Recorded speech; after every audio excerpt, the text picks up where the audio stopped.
नमस्कार बंधुरा আপনারা সব কেমন আছেন আশা করি ভালো আছেন। তো আমি আবার চলে এসেছি সম্পা কিচেনে একটা রেসিপি নিয়ে। আজকে রেসিপি আমি বানাবো মাটনের। তো চলুন মাটনের রেসিপিটা আমি শুরু করছি। আপনাদের অবশ্যই ভালো লাগবে রেসিপিটা দেখুন। তো শুরু করি আমি রেসিপিটা।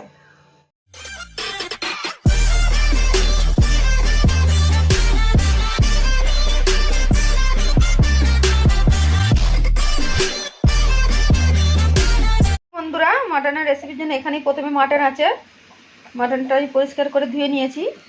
এখানে আছে ক্যাপসিকাম কুচি, পেঁয়াজ কুচি, টমেটো কুচি, কাঁচা লঙ্কা কুচি, ধনেপাতা কুচি, জিরে বাটা, ধনে বাটা। এখানে আছে গোটা গরম মশলা, তেজপাতা, আদা বাটা, রসুন বাটা। আর এখানে আমি দুটো আলু কেটে নিয়েছি। তো চলুন প্রথমে আমি মাটনটাই হলুদ আর লবণ মাখিয়ে একটু রেখে দেবো 10 মিনিটের মতো।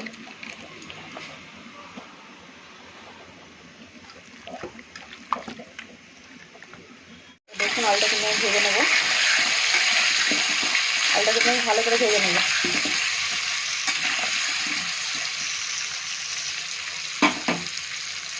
তো দেখুন আলুটা কিন্তু ভাজা হয়ে গেছে, এটা আমি নামিয়ে নেব। দেখুন বন্ধুরা আলুটা কিন্তু আমি নামিয়ে নিয়েছি। এরপর আমি ক্যাপসিকামটাও ভেজে নেব।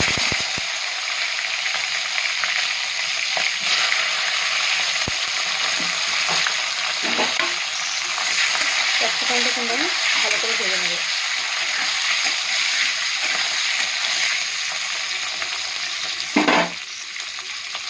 দেখুন বন্ধুরা ক্যাপসিকামটা ভাজা হয়ে গেছে, এটাও আমি কিন্তু নামিয়ে নেব।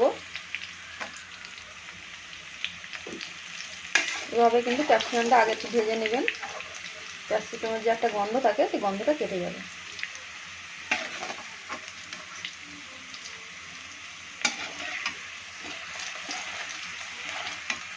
আমি নামিয়ে নিয়েছি।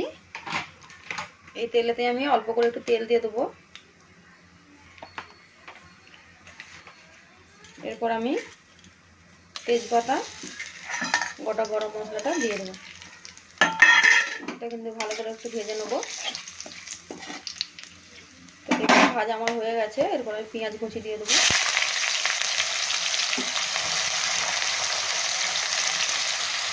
হালকা করে একটু লবণ ছড়িয়ে দেবো, পেঁয়াজটা তাড়াতাড়ি ভাজা হয়ে যাবে।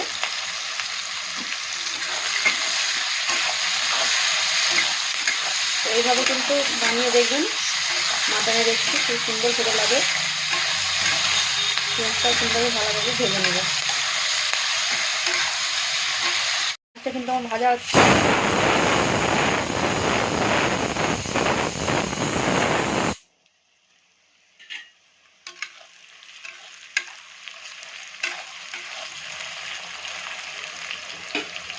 তো দেখুন বন্ধুরা পেঁয়াজটা কাঁচা লঙ্কাটা কিন্তু আমার ভাজা হয়ে আসছে।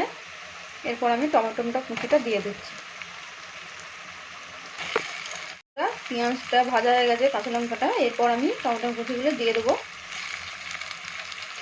টমেটো কুচিটা কিন্তু ভালো করে ভেজে নেবো। লবণ আর দেওয়ার প্রয়োজন নেই, কারণ আমি পেঁয়াজ ভাজার সময় দিয়েছিলাম।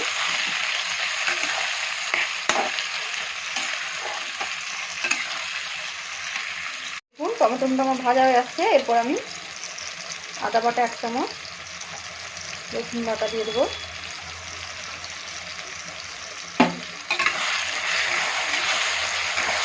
আদা রসুনটা কিন্তু আমি ভালো করে ভেজে নেব। আদা রসুনটা কিন্তু আপনারা পরিমাণ মতন দেবেন, মাটনের প্রয়োজন মতন। দেখুন আদা রসুনটা কিন্তু আমি ভালো করে ভেজে নেব।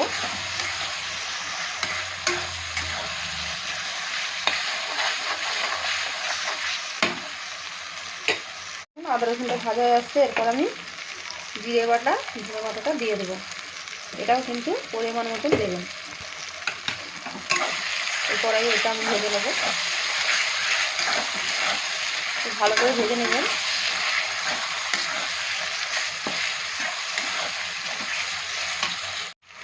ক্যাপসিকাম ভাজাগুলো আমি দিয়ে দিচ্ছি। ভালো করে একটু ভেজে নেবেন ভাজার সময়।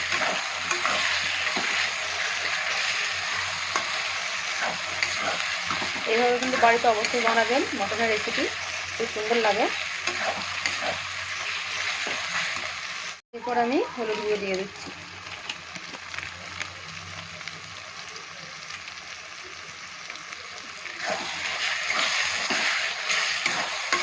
ভালো করে ভেজে নেওয়ার পর এখানে আমি লঙ্কা করে এবং লঙ্কাটা কিন্তু আপনারা পরিমাণ মতন দেবেন, কারণ আমি কাঁচা লঙ্কা দিয়েছিলাম, এই কারণে আমি লঙ্কাটা হালকা করে দিচ্ছি।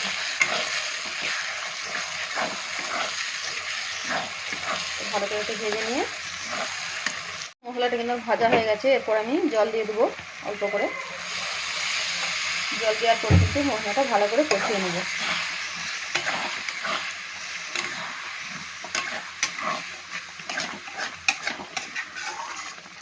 তো এইভাবে কিন্তু মশলাটা কষিয়ে নেবেন। রেসিপিটা কিন্তু খুব সুন্দর টেস্টি হবে মশলাটা কষিয়ে নিলে। মশলাটা কিন্তু আমার কষা গেছে, এরপর আমি মটনটা দিয়ে দেবো। এইভাবে কিন্তু মশলাটা ভালো করে কিন্তু কষিয়ে নেবেন। দেখুন, এরপর আমি মটনটা দিয়ে দেবো। মটনটা কিন্তু দিয়ে দিয়েছি। এরপর আমি টক দইটা এর সঙ্গে অ্যাড করে দেবো।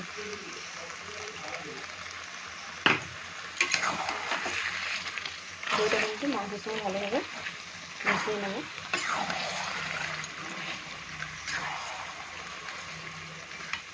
এরপর আমি একটু ঢাকা দিয়ে দিচ্ছি।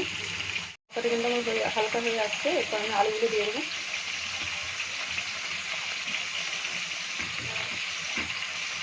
আলুগুলো দিয়ে কিন্তু আমি হালকা করে একটু কষিয়ে নেব।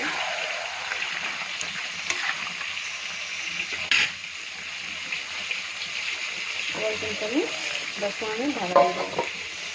বন্ধুরা, এইভাবে কিন্তু মটনটা ভালো করে কষিয়ে নেবেন। এই দেখুন, এভাবে ভালো করে কষিয়ে নেবেন। দেখুন খুব সুন্দর লাগছে কষাতে। বন্ধুরা, মটনটা কিন্তু আমার কষা হয়ে গেছে। দেখুন, এইভাবে কিন্তু ভালোভাবে কষিয়ে নেবেন মটনটা। এরপর আমি জল দিয়ে দেবো। বন্ধুরা, মাটনটা কিন্তু আমি জল ঢেলে দিয়েছি। দেখুন, মাটনটা কিন্তু একটু ঝোল ঝোল টাইপের হবে, সেই কারণে আমি জল দিয়েছি এতটা। দেখুন, এইভাবে কিন্তু বাড়িতে বানাবেন মাটনের রেসিপি। খুব সুন্দর লাগে মাটনের রেসিপি এইভাবে রান্না করলে। তো চলুন, এইবার আমি 20 মিনিটের মতো ঢাকা দিয়ে দেবো।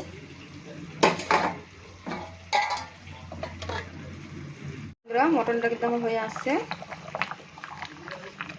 দেখুন, এরপর আমি ধনেপাতা ছড়িয়ে দেবো। গরম মশলা ভেজে রেখেছিলাম, ছড়িয়ে দিচ্ছি। এরপর আমি গোলমরিচকে ভেজে মুড়িয়ে রেখেছিলাম, ছড়িয়ে দেবো। দেখুন, বাড়িতে কিন্তু এইভাবে রান্না করবেন, খুব সুন্দর লাগবে। বন্ধুরা, মাটনের রেসিপিটা কিন্তু আমার হয়ে গেছে। দেখুন, পুরো রেডি হয়ে গেছে। এটা কিন্তু এবার আমি নামিয়ে নিচ্ছি। দেখুন বন্ধুরা, মাটনটা কিন্তু আমি নামিয়ে নিয়েছি। দেখুন, খুব সুন্দর দেখতে লাগছে। এইভাবে কিন্তু বাড়িতে বানাবেন মাটনের রেসিপিটা। দেখুন, অবশ্যই কিন্তু বাড়িতে বানাবেন। আমি একটু ঝোল ঝোল করে রেখেছি, আপনারা ঝোল রাখতেও পারেন, নাও পারেন। দেখুন, দেখুন খুব সুন্দর দেখতে লাগছে মাটনের রেসিপি। এইভাবে কিন্তু বাড়িতে অবশ্যই বানাবেন, খুব সুন্দর লাগে। তো বন্ধুরা, শম্পা কিচেনের আজকের রেসিপি ছিল মাটন। তো মাটনের রেসিপিটা আপনাদের কেমন লাগলো অবশ্যই কিন্তু কমেন্ট করে জানাবেন এবং আমার চ্যানেলটাকে সাবস্ক্রাইব করে দেবেন। আপনারা সবাই ভালো থাকবেন। আবার কালকে দেখা হচ্ছে অন্য কোনো একটা রেসিপি নিয়ে। টাটা।